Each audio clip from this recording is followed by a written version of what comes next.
What's going on, everybody? My name is Japes and welcome to yet another episode. I believe we're on episode number 29 right now. In the last episode, I asked you guys trade or buy a pack, and it was overwhelmingly that you guys said trade on, so that's what we did. You guys had the power, and I'm glad you went that way because so far things are looking quite good. 82 Naldo, go out and buy him. I think it's 26,000 coins, get him on that open bid. Now somebody had put a 25,750 coin bid on him, but that's why I wait down to the 15-second mark. Sometimes people aren't paying attention at that time. There's no sense in letting them know that you're interested in watching in that card pre that. Shinji Kagawa, same thing. Now the reason I'm getting him for 35,250 coins is the 86, not the 87. We'll be able to sell him on for 40+ thousand coins more than likely. But we're going to need to get a CF to CAM card, as he is in a 4-5-1 formation, which means that not as many people were looking at him. So I was able to pick him up for what will be a deal. We were looking at getting Jefferson Farfan here, but unable to get him for what I would have deemed to be a nice little profit. I was looking to pick him up for about that 36,000 coin range, as he would have more than likely gone on to sell for just over 40. Marco Royce here, pick him up for 25,000, and again, he's another positional formation conflict, and that's because he's set as a CF in a 5-3-2. Obviously, there's not a CF in the 5-3-2 formation, so all we need to do is get a formation card that has a CF, and we are good to go for sell him for just over 30,000 coins. So we go out here, go swoop the CF to CAM card. I can't be asked with position cards. I should be more disciplined, but I think I end up paying something like 1,500 coins for that, and that's okay. We just add 1,500 coins to his value, take a little bit off more for the profit, but all in all, I'm still going to make my coins, easily make them back, and easily make some more coins on him. So that is all good things. As you can see, we just picked that up. We have that Nene up there staring us in the face, thinking maybe eventually we'll want to go out and buy him. He'll be set at 50,000 open bid far later on in the day, but this is me just trying to search through, trying to find something 250 coins with a CF. Didn't want to spend a ton of money on it, and eventually I gave up and said, forget this. I've gone through so many pages of these. In fact, I went through all of them. Tried to get one for 200, but 532 again, not worth the coins. We eventually just put 150, and lo and behold, look at this, look at this. There are a bunch of cards open bid 150, and you know that every time I see this, especially if they're 4-backs, I'm going to go ahead and throw bids on them. And I eventually don't get all of them. I give up on the 4411, try to get it for under, I think, 1,500. I wouldn't been sure I could sell that on for 2,000. 3412 on the other hand, pay a little bit more than I would have wanted to, but that's okay. Sometimes that happens. We can put Marco Royce in that just fine and dandy. We move these guys over to some of the stuff over to the club now that we're eventually going to have to do a little switcheroo action on here, but we also pick up this 4312 card, I think, for 1,100 coins, and those, if I'm not correct, go for sometimes near like 3,000 coins. So adding that kind of value to Marco Royce, that's what I'm talking about. That's a little trading dirty talk in my mind.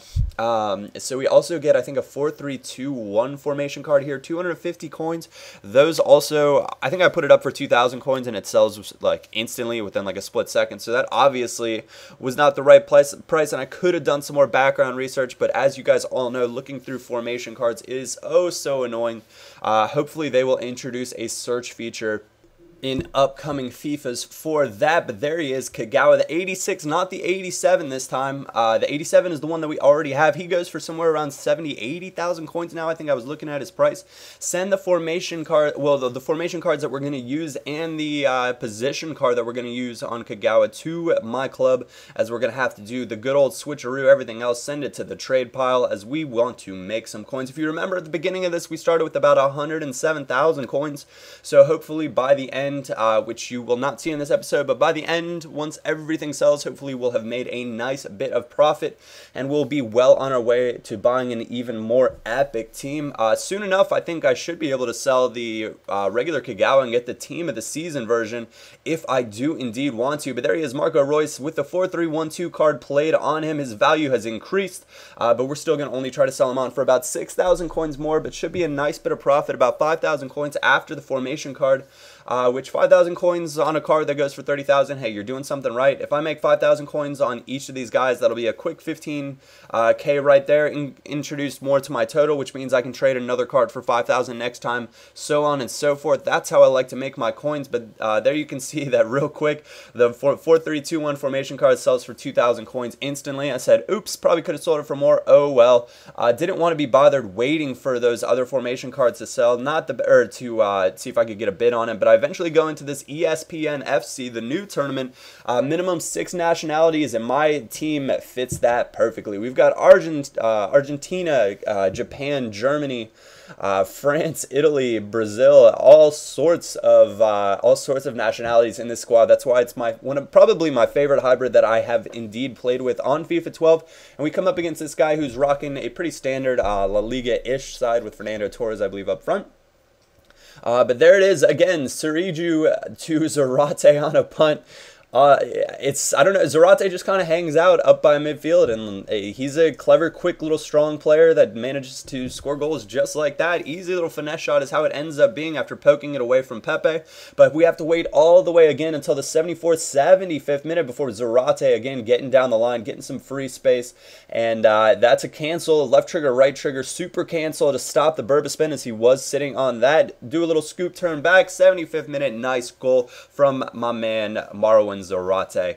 Obviously, he is just an incredible player. You guys know how I feel about him. The other Argentine player that we have, Palacio, I think it's Rodrigo Palacio. Here he is getting on the ball right here. Little dummy action, twists it back, roulette, long touch, and a banger.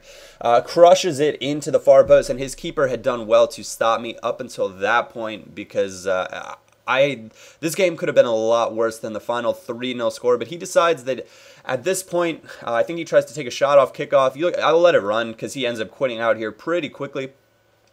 So that's how it's going to end, more or less. We got a little bit to go here. I do have one of those cards sell, and this was all done within, a couple hours time frame this morning, and so he quits right here. But for a card to sell, Naldo, to get that kind of quick turnaround, that's the kind of trading that I like to do. That's why I say don't overprice your cards too much.